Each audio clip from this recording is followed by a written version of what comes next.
ഈ TV, cinema രംഗത്തൊക്കെ അത്ര popular അല്ലാത്ത കൂടുതലും ഡ്രാമയിലൊക്കെ ആക്ട് ചെയ്തിട്ടുള്ള ഒരാൾക്ക് തൻ്റെ ഫസ്റ്റ് മേജർ ഫിലിമില് അതും 2 മണിക്കൂറുള്ള സിനിമയില് വെറും 20 മിനിറ്റ് അഭിനയം കൊണ്ട് ഓസ്കാർ കിട്ടിയെന്ന് പറഞ്ഞാൽ നിങ്ങൾ വിശ്വസിക്കുമോ? നമുക്ക് ആ കഥയൊന്ന് കേട്ട് നോക്കാം.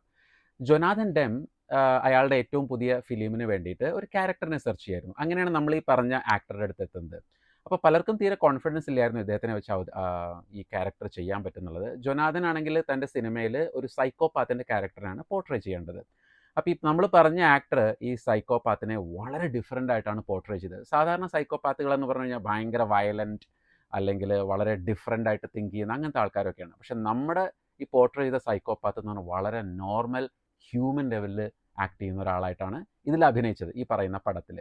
അപ്പോൾ എന്താ വെച്ചാൽ ഒരു എക്സ്ട്രാ ചിൽ ആൾക്കാർക്ക് ഫീൽ ചെയ്യാൻ തുടങ്ങി. കാരണം വളരെ നോർമലായിട്ട് മനുഷ്യരെ പോലെ സംസാരിക്കുന്ന ഒരു സൈക്കോപാത്ത് ആൾക്കാരെ കൊല്ലുന്നു, അവരെ തിന്നുന്നു എന്നൊക്കെ പറയുമ്പോൾ നമുക്ക് ഭയങ്കര ഫീലിംഗ് ആവില്ല. അപ്പോൾ ഈ പടം ഇറങ്ങിയതിന് ശേഷം ഒരുപാട് ആൾക്കാരെ രാത്രി ഈവൻ പുറത്തിറങ്ങി നടക്കാൻ പോലും പേടിക്കാൻ തുടങ്ങി. അപ്പോൾ അത്ര ബ്യൂട്ടിഫുൾ ആയിട്ടാണ് ഈ സൈക്കോപാത്തിൻ്റെ പോർട്രേയിൽ വന്നത്. ഞാൻ പറഞ്ഞ പോലെ ഈ പടം ആകെ 2 മണിക്കൂറേ ഉള്ളൂ.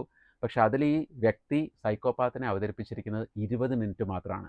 ആലോചിക്കണം, അയാളുടെ ഫസ്റ്റ് മേജർ ഫിലിമാണ്. ഏതാണ് പടം എന്നുള്ളതല്ലേ? Silence of the lambs. And the actor is none other than the legendary Anthony Hopkins. അപ്പോൾ ഹോപ്കിൻസ് അത്ര പോപ്പുലർ ഒന്നും ആയിരുന്നില്ല. ഇതിൽ ഹാനിബൽ ലെക്ടർ എന്ന് പറയുന്ന ക്യാരക്ടറിനെ അവതരിപ്പിച്ചിട്ടാണ് അദ്ദേഹത്തിന് ഓസ്കാർ കിട്ടിയത്. ഞാനിത് ഒരാഴ്ച മുമ്പേ കൂടി ഈ പടം കണ്ടതുള്ളൂ. നിങ്ങൾ കണ്ടിട്ടില്ലെങ്കിൽ സൈലൻസ് ഓഫ് ദ ലാംബ്സ് ഒന്ന് കണ്ടു നോക്കണം. കാരണം ഒരു സൈക്കോപാത്തിനെ വളരെ ഡിഫറൻ്റ് ആയിട്ടുള്ള രീതിയിൽ എങ്ങനെ അവതരിപ്പിക്കാമെന്ന് അതിൽ കാണിച്ചു തന്നിട്ടുണ്ട്. അതും ഞാൻ പറഞ്ഞതുപോലെ വളരെ കുറച്ച് സീനുകളിൽ വന്നു പോകുന്ന ലെക്ടർ ആ മൊത്തം സിനിമയിൽ ഒരു ഡെമോക്രസിൻ്റെ വാൾ എന്നൊക്കെ പറയുന്ന പോലെ ഓരോ സീനിലും നമുക്ക് ഇയാൾ വരൂ, ഇയാൾ എന്തെങ്കിലും ചെയ്യൂ, അങ്ങനെ പേടിപ്പിച്ച് പേടിപ്പിച്ച് പേടിപ്പിച്ച് നിർത്തി ഓസ്കാർ അടിച്ചു മാറ്റി. അതിനുശേഷം പിന്നെ പറയേണ്ട കാര്യമില്ലല്ലോ, അദ്ദേഹത്തിന് തിരിഞ്ഞു നോക്കേണ്ടി വന്നിട്ടില്ല.